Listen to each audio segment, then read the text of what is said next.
분명한 약속의 이름이죠. 그리고 존귀하신 이름 중에 하나인 오늘은 여호와 삼마라고 하는 그 하나님의 이름을 붙들고 하나님의 말씀을 잠시 증거하도록 하겠습니다. 여호와 삼마라고 하는 이 하나님의 이름은 오늘 본문 말씀인 에스겔서 가장 마지막 장이고 마지막 절 또 가장 마지막 부분에 나와 있는 이 이름입니다. 에스겔서 48장 38장 35절 이 말씀이죠. 제가 다시 한번 읽어드리겠습니다. 그 사방의 합계는 18,000척이라. 그날 후로는 그 성읍의 이름을 여호와 삼마라 하리라. 이렇게 말씀했습니다. 이 구절을 좀 더 쉽게 번역한 현대인 성경 버전으로 보게 되면은 이렇게 말을 합니다. 그리고 그 성의 전체 둘레는 약 9.5km이다. 사람들은 그 성을 여호와께서 계시는 성이라 부를 것이다. 이렇게 번역을 쉽게 했습니다. 여러분, 에스겔 선지자는 주전 597년에 여호와긴이라고 하는 남유다 왕과 함께 바벨론 침략으로 인해서 2차로 포로로 잡혀간 그러한 선지자입니다. 그때 그의 나이는 젊은 나이였죠. 25세였습니다. 그는 그발 강가라고 하는 이 바벨론의 한 곳에서 약 22년 동안 남유다 함께 잡혀간 포로들과 함께 지내면서 하나님이 특별한 계시와 환상으로 주신 그 비전의 그 말씀을 기록한 그런 선지자였습니다. 그 시작의 간단한 내용이 실은 에스겔서 1장 첫 세 구절을 보게 되면은 나와 있습니다.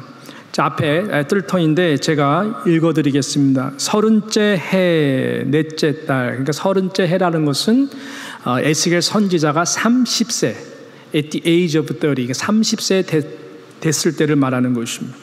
초다사에 내가 그발 강가 사로잡힌 자 중에 있을 때에 어떤 일이 벌어져요? 하늘이 열리며 하나님의 모습이 내게 보이니. 함께 잡혀갔던 여호와긴이죠. 여호와긴 왕이 사로잡힌 지 5년 후입니다. 25살 때에 잡혀갔다가 5년 후니까는 정확하게 30세 맞는 것이죠. 그달 초닷새라. 3절에 보니까 갈대아 땅 그발 강가에서 여호와의 말씀이 부시의 아들 제사장 나 에스겔에게, 이것이 우리가 에스겔의 뒷배경을 알 수 있는 유일한 정보입니다. 그는 부시라고 하는 이 제사장의 영적 가문의 아들이었습니다. 나 에스겔에게 특별히 임하고 여호와의 권능이 내 위에 있느니라 라고 말씀한 것이죠.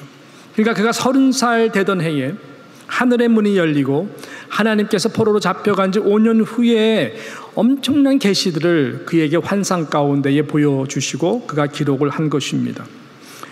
우리가 큰 그림 속에서 에스겔서에 나타난 그가 봤던 미래의 환상은 다른 것이 아니라 하나님의 나라, 그리고 도리어 하나님의 나라와 그 백성들의 놀라운 이 회복에 관한 그러한 이 계시였고 비전이었습니다. 여호와의 성전이 회복이 되는 그러한 것이었습니다. 그 하나님의 백성들이 다 한때는 마른 뼈와 같이 힘도 없고 아무 능력이 없이 그렇게 다 엎어져 있었는데 하나님의 말씀의 생기가 이 놀라운 하늘의 생기로 저들 가운데 불어옴으로 말미암아 살이 붙게 되고 힘이 생기게 되어서 여호와의 강한 군대로 일어서는 그 회복의 환상을 에스겔이 보게 됩니다. 그리고 무엇보다 성전으로부터 흘러나오는 이 생수의 물이 점점 강을 이루게 되고 흘러가는 곳곳마다 여러분 회복이 되며 나무들이 열매를 맺고 그뿐만 아니라 모든 생명체들이 다시 살아나게 되는 이러한 놀라운 이 환상을 그가 보고 기록을 하게 되죠. 그리고 오늘 저와 여러분이 읽었던 이 48장으로 가면서 그는 예루살렘 성읍이죠. 예루살렘 성읍이 완전히 견고히 세워지고 또 영원히 하나님의 나라의 그 지파들이 그 땅을 차지하게 되는 그러한 환상을 그가 기록하고 있는 것입니다. 결국 이 모든 것은 궁극적으로 새로 도래하게 될 이 하나님의 나라에 대한 영광입니다. 그리고 영원히 거하게 될 이 새 예루살렘의 그 축복의 꿈을 증거하는 이러한 내용의 예언을 에스겔이 하고 있는 것입니다. 자, 이러한 맥락 속에서 에스겔 선지자는 그의 결론이 뭐냐? 마지막 이 구절 가운데의 마지막 결론의 말씀이 여호와의 이름이었는데 그 여호와 이름이 뭐라고요? 여호와 삼마였던 것입니다. 여호와 삼마가 에스겔이 그동안 경험했던 모든 삶 속에서의 이 결론이었던 것이죠. 이 부분을 우리가 오늘 좀 집중해서 함께 이 본문 속에서 이 말씀하시는 여호와 삼마의 의미가 무엇인지를 이 시대를 살아가는 저와 여러분들에게 성령께서 좀 적용이 되도록 은혜 주시기를 축복하는 것입니다. 여러분, 여호와 삼마라고 하는 이름의 뜻이 무엇일까요? 여호와 삼마라고 하는 이름의 뜻은 하나님은 또 하나님이 거기에 계신다라고, 하나님이 거기에 계신다 라고 하는 뜻입니다. 삼마라고 하는 히브리어 단어 뜻이 거기라고 하는 뜻이거든요. There. 그래서 여호와의 삼마의 그 의미는 다른 것이 아니라 이 하나님의 presence, 하나님의 임재성을 강조하는 것입니다. 우리 하나님 보이지 않죠. 하지만 하나님은 영이십니다. 보이지 않는 하나님, 영이신 하나님이 하나님의 뜻 가운데에 정하신 그 거룩한 곳에 하나님이 택하신 그 거룩한 하나님의 백성 가운데에 늘 임재해 계신다 라고 하는 그 분명한 그 의미가 이 이름 가운데에 있는 것입니다. 자, 그렇다면 우리는 여호와 삼마의 하나님에 대해서 어떤 믿음의 자세를 가지고 살아가야 될까요? 저는 오늘 중요한 한 가지 포인트만을 집중해서 이 오늘의 본문의 맥락 속에서 말씀하는 여호와 삼마, 하나님은 거기에 계신다 라고 하는 이 이름을 가지고 나누기를 원하는 것입니다. 어떤 믿음의 자세일까요? 잘 들으세요. 되게 어렵지 않은 포인트인데 굉장히 중요합니다. 하나님은 반드시 그곳에 계시는 하나님임을 의심치 않는 믿음의 자세입니다. 의심치 않는 믿음의 자세입니다. 우리 가운데 의심하는 자는 아무도 없을 것입니다만은 절대로 그렇지 않습니다. 쉬운 것이 아니에요. 쉬운 것이 아니에요. 그래서 여호와 삼마의 이름이 강조돼야 되는 것입니다. 이것이 에스겔 선지자의 결론의 신앙이라고 말씀했습니다. 지난 22년 동안 모진 세월 속에서 이 포로 생활 가운데에 하나님의 거듭 임하는 환상과 계시를 통해서 그가 내린 결론이 여호와 삼마, 하나님은 분명히 살아계신 하나님이시다라는 거예요. 말할 수 없이 영광스럽고 화려했던 솔로몬 성전을 저들은 기억했을 것입니다. 그 하나님의 영광은, 그 하나님의 임재는 영원을 할 것이라고 생각을 했던 것이죠. 그렇지 않아요? 얼마나 영적으로 프라우드했겠습니까? 솔로몬이 드린 3,000번째의 스토리는 전설적인 예배의 현장이었을 것입니다. 그 가운데 쉐키나의 하나님의 구름과 같은 임재의 영이 임하는 것을 함께 목도했던 모든 이스라엘 백성들, 우리 부모님의 할아버지 할머니의 전설적인 그 예배의 영광의 스토리는 오가는 모든 세대 가운데 큰 감동을 주었고, 그렇게 현저하게 있는 솔로몬 성전에서 드렸던 모든 예배의 순간순간들 속에 저들은 이것이 영원을 할 것이라고 생각을 한 것이죠. 하나님은 우리와 함께 계신다. 하나님은 항상 이곳에 계신다. 비파와 수금과 모든 악기들을 동원해서 모든 찬양대, 성가대, 하나님의 영광을 찬양하던 그 가운데 하나님이 임재함을 느꼈던 그러한 시간들을 저희들이 생각하면서, 그러나 지금 현실은 어떻습니까? 하나님이 그곳에 안 계시는 것과 같죠. 하나님이 계시다면 어떻게 그 여호와의 성전이 완전히 불이 타고 완전히 무너지고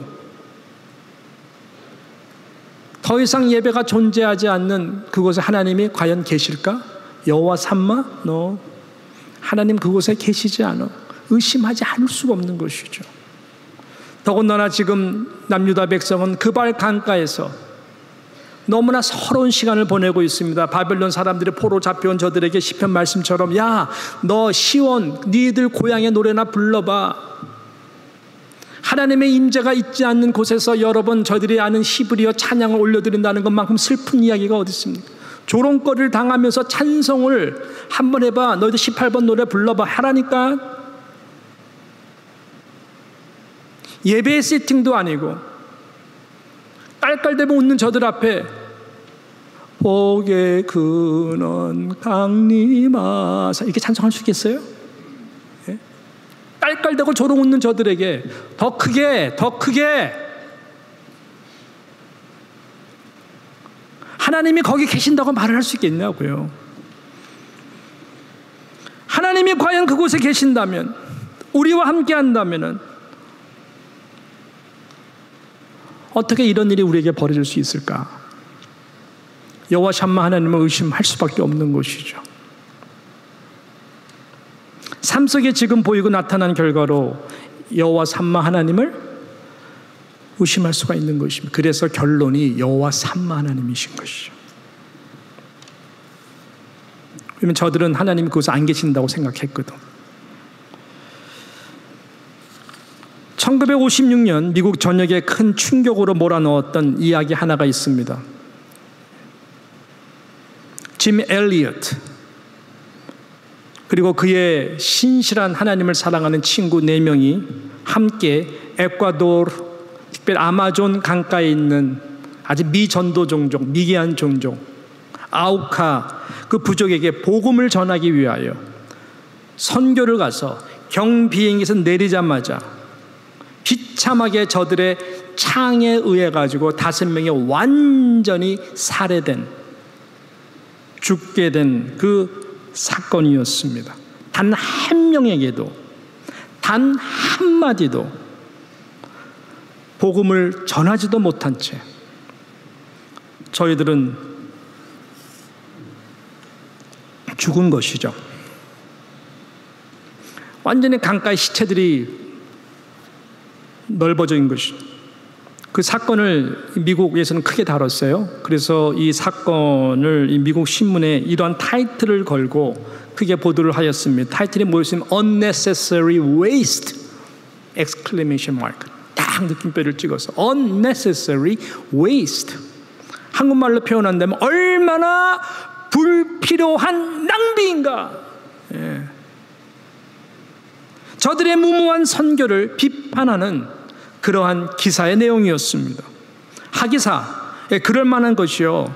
뭐 다른 그 4명의 친구들도 미래가 촉망한 아주 엘리트 이러한 미국 깨끗한 청년들이었지만 그 중에 리더인 이 짐 엘리엇은 더더욱 그런 사람이었어요. 미국의 명문 기독교 대학 중에 하나인 위튼 칼리지에서 그는 수석으로 공부하고 졸업한 사람이었어요. 그의 재능은 멀티 탤런티드, 정말 그런 영 크리스찬이었는데 특별히 그는 글을 정말 잘 썼어요. 지금도 그가 하나님 앞에 쓴 영성 일기 이 내용들이 책으로 퍼블리시 됐는데 모든 사람들은 그의 글을 읽으면서 감동을 안 받을 수가 없을 정도 아주 인스피레이셔널한 그러한 영감 있고 깊은 그러한 이 사람이었어요. 그뿐만 아니죠. 그는 탁월한 연설가였다고 합니다. 아마 그가 목사가 되었다라면은 아주 one of the best preacher가 될 수 있는 그러한 멀티 탤런트. 운동도 아주 다재다능했다고 합니다. 특별히 그 레슬링이라고 하는 운동이 굉장히 힘들거든요. 대표로서 취미가 아니라 선수로 한다면 귀도 다 이렇게 꺾어질 정도로 레슬링 선수들이 굉장히 힘이 들고 한데요. 근데 그는 레슬링 챔피언까지도 갈 정도로 정신적으로, 육신적으로, 영적으로 아주 강한 그러한 유능한 하나님을 사랑하는 이 청년 짐 엘리엇이었습니다. 그는 이 선교를 충동적으로 하지 않았습니다. 정말 오랜 시간 동안 기도하고 준비하고 기도하고 준비하고 하나님의 때를 기다려 왔던 그러한 신실한 자야. 그 부푼 그 가슴, 설레는 가슴을 하나님께 쓴 그 일기들을 보게 되면 지금도 읽는 자들로 하여금 얼마나 하나님을 사랑해 깨끗한 청년이었는지를 감동을 받죠.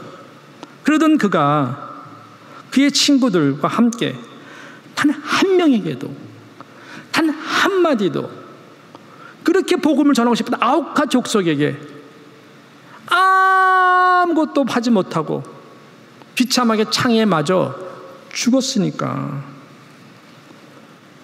unnecessary waste, 얼마나 불필요한 낭비였는가라고 보도를 하고 비판하게 된 것이죠. 뭐 그건 그렇다 치고 문제는 이 그리스도인들 간에서의 그 의심이었습니다. 뭐에 대한 의심일까요? 여호와 삼마, 하나님은 과연 살아 계시는가? 하나님은 과연 살아 계셔서 그곳에 계셨는가라고 하는 여호와 삼마에 대한 의심이었습니다. 아니, 하나님이 살아 계신다면은, 그곳에 계셨다라면은 어떻게 저희들이 개의 죽음을 당할 가만히 있었는가? 하나님은 무능한 하나님인가? 하나님은 과연 선하신 하나님이신가? 등등 많은 퀘션들을 가지고 회심들을 하며 저희들이 의심을 하고, 그렇게 기독교 서클 안에서도 이 여호와 삼마 하나님에 대해서 부정적인 시각이 이곳저곳에서 나타나는 거예요. 하나님 너무하신다. 계셨다면 어떻게 저렇게 오랜 시간 동안 준비하고 복음을 위해서 한 귀한 영혼뿐만 아니라 5명이나 비참하게 죽어갈 수 있을까? 단 한마디도 복음 전하지 못하고 개죽음을 당할 수 있을까? 과연 하나님은 여호와 삼마 하나님 맞나? 그곳에 계셨는가? 많은 그리스도인들의 결론은 그곳에 하나님이 계시지 않았다. 지금 이스라엘 백성들과 똑같은 고백들을 하고 있는 거예요. 그곳에 하나님이 계시지 않는다. 그러므로 지금도 나는 하나님이 계심을 느낄 수가 없다. 이 결론인 것이죠. 그런 맥락 가운데에 여호와 삼마라고 하는 이름이 왜 우리의 신앙의 결론이 돼야 되는지를 에스겔서를 통해서 우리들에게 너무나 간결하고도 분명하게 오가는 세대 가운데에 변함없는 하나님의 이름을 꼭 기억하라고 증거하고 있는 것입니다, 여러분. 예. 저와 여러분들 비슷한 경험하지 않나요? 강도야 크고 작을 뿐이지 우리 인생을 살아가다 보면은 기가 막힌 일들을 경험하지 않냐고요. 뭐 저도 지금 40년째 지금 나름대로 목회를 하면서 또 수많은 성도들을 경험하면 이런저런 기가 막힌 일들을 듣기도 하고 또 개인적으로도 여러분 비슷하게 다 경험들 하면서 살아왔단 말이죠. 그럼 과연 그때 하나님이 그곳에 계셨는가라고 하는 의심을 안 할 수가 없는 우리의 연약함이 있지 않습니까? 예. 그때 여러분의 신앙의 결론이 지금의 신앙을 만들어가는 것인데 여러분은 어떻게 고백하세요? 여호와의 삼마 하나님을 믿으십니까? 아니면 지금도 의심하십니까? 우리의 고백은 어떻게 되어야 될까요? 남편이 비참하게 창에 맞아 아픔으로 죽어간 그 아픔의 깊이보다 어느 한 여인에게 있어서는 더 날카로운 이런 미디어의 여론의 창과 많은 그리스도인들의 의혹의 그 창으로 가슴을 더 아프게 한 한 여인이 있었습니다. 그 여인은 바로 짐 엘리엇의 젊은 부인인 엘리자베스 엘리엇이라고 하는 믿음의 여인이었습니다. 그것이 이 여인에게 너무나 가슴이 아팠어요. 그래서 얼마나 불필요한 낭비인가, unnecessary waste라고 기록한 그 신문에다가 그는 이렇게 썼습니다. 정확한 말이에요. 말씀을 삼가하십시오. 낭비라니요. 내 남편의 죽음은 낭비가 아니었습니다. 그는 전 생애를 이것을 위해 준비했던 사람입니다. 바로 이 시간을 위해 살아왔던 사람입니다. 그 다음 말이 너무나 중요하죠. 그는 하나님께서 주신 자신의 책임을 수행하고 생의 목표를 달성하고 죽은 행복한 사람이었습니다. 하나님께서 자신에게 주신 책임을 수행했고 또 그 생의 목표를 다 달성하고 죽은 행복한 사람입니다. 이게 이 여인의 신학이에요. 이 엘리자베스 이 여인의 참 믿음이 높고 기가 막힌 인생을 경험하면서, 여러분 오늘 실은 우리가 제자대학 훈련 과정의 맨 마지막에 보게 되면은 공동체 신앙 서적 읽기가 굉장히 중요하거든요. 우리 교회 보학회기, 공동체 성경 읽기, 계속 하나님의 말씀을 배우는 거 가장 중심, 너무나 중요한데, 이런 하나님의 말씀들을 삶 가운데에 정말 풀어낸 정말 간증의 삶의 좋은 신앙 서적을 함께 나누는 것 굉장히 파워풀합니다. 그래서 이 여인이 쓴 거예요. 엘리자베스, 이 엘리엇이 연인이 쓴 고통은 헛되지 않아요라고 하는 이 기가 막힌 책을 이제 6주 동안 함께 나눈 20명 선착순이에요. 이 책 다 나눠드리면서 같이 볼 텐데, 정말 그래서 이 은혜가 돼요. 그래서 놀라운 일이 벌어집니다. 어떤 일이 벌어지냐면 엘리자베스 이 여인은 1년 동안 간호와 공부를 합니다. 미션의 도구로 그 다음에 1년 후에 아우카 부족으로 들어가요. 남편의 죽음의 현장에 그 자리로 선교하러 들어갑니다. 다행히 감사한 것은 아우카 부족은 남자들만, 외부 남자들은 죽이지만 외부 여자들은 죽이지를 않아요. 생명은 보호받았어요. 그래서 5년 동안 묵묵히 남편이 가졌던 그 똑같은 동일한 심정으로 그 아우카 부족들을 사랑하고 주님의 심장으로 손과 발이 되어 섬깁니다. 그리고 5년이 지난 후에 잠시 그곳을 떠나게 될 때에 그곳 추장이 이 여인의 그 모습을 보면서 감동이 되어서 이렇게 물어봅니다. 당신은 누구입니까? 당신은 도대체 누구입니까? 그때까지 아무 말을 하지 않았던 이 엘리자베스 엘리엇 여인은 그때서야 입을 열고 말합니다. 나는 당신들이 5년 전에 죽였던 그 한 남자의 아내입니다. 남편이 당신들을 향해 가지고 있었던 그 그리스도의 사랑, 당신들에게 전하기 위하여 나는 다시 이곳에 온 것입니다. 여러분, 성령이 깊은 감동으로 이 추장의 마음을 열어주신 것이죠. 마을이 어떻게 됐을까요? 놀라운 변화를 그 이후로부터 하나님이 역사를 하시기 시작하는데, 그 마을에 여러 교회들이 생길 뿐만 아니라 그 마을을 통해서 주변에 많은 여러분 그 아우카 부족과 그 다음 다른 여러 곳에 수백 개의 교회가 생기게 됩니다. 더 놀라운 것은 그 아우카 마을의 가장 중심되는 교회에 짐 엘리엇의 아들이 가서 단임 목회를 하게 됩니다. 안 놀라는 여러분들 때문에 제가 많이 놀라고 있는데 엄청난 거 아니에요? 좀 놀래주세요.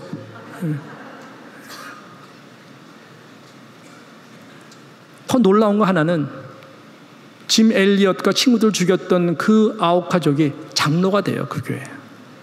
그래도 안 놀라신 여러분 때문에.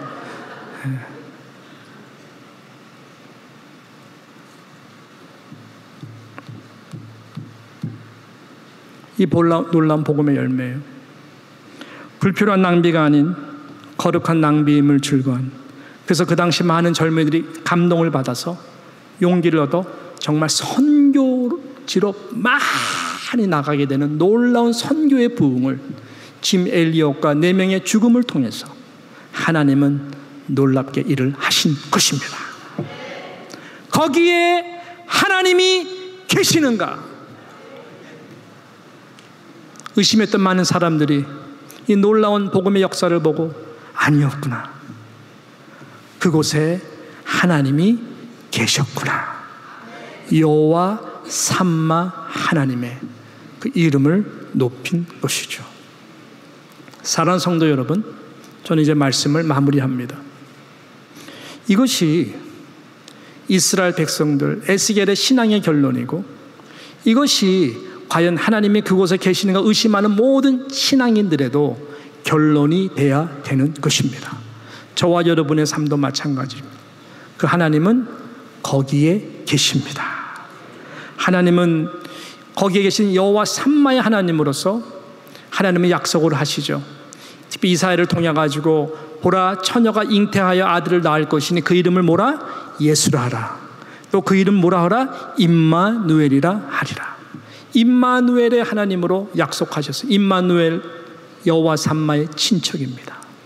예수 그리스도가 이 땅에 오심으로 말미암아 말씀이 육신이 되어서 우리와 함께 영원히 거할 것을 약속하신 것입니다.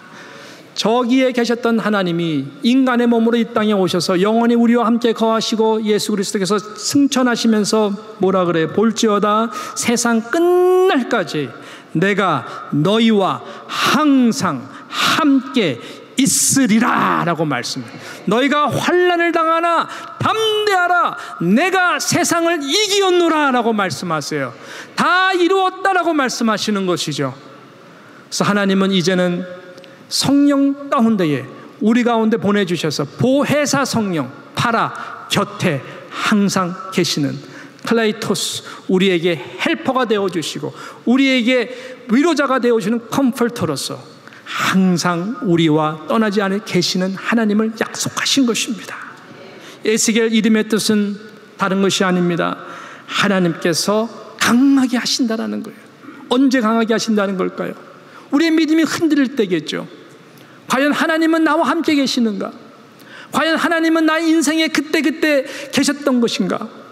의심할 수밖에 없는 우리의 연약한 믿음 가운데에 아니다, 여호와 삼마 그때도 함께 계시고 임마누엘 지금도 함께 계시고 여호와 삼마 영원한 새 예루살렘을 준비하시고 그곳에 계시는 하나님, 그곳에 저와 여러분을 인도하여 그곳에서 영원히 하나님의 거룩한 임재 속에 거하기를 원하시는 이 하나님 아버지의 여호와의 삼마의 스피릿 계시는 것이, 사랑하는 성도 여러분, 올 한 해를 살아가면서 우리는 하나님을 의심할 수밖에 없는 그러한 시간들을 반드시 겪게 될 것입니다. 고통은 헛되지 않습니다. 엘리자베스, 엘리엇 이 여인의 고백과 같이 수많은 모든 성도들이 하나님을 의심했다가 다 모두가 여호와 삼마 하나님 에스겔의 결론과 같은 결론이 저와 여러분의 결론이 되기를 주님의 이름으로 축복합니다. 우리 하나님 우리와 함께 늘 동행하십니다. 그것이 바로 천국인 것이죠. 이 은혜가 저와 여러분의 삶 가운데 의심치 않고 함께하기를 성부와 성자와 성령 이름으로 축원합니다. 기도하겠습니다.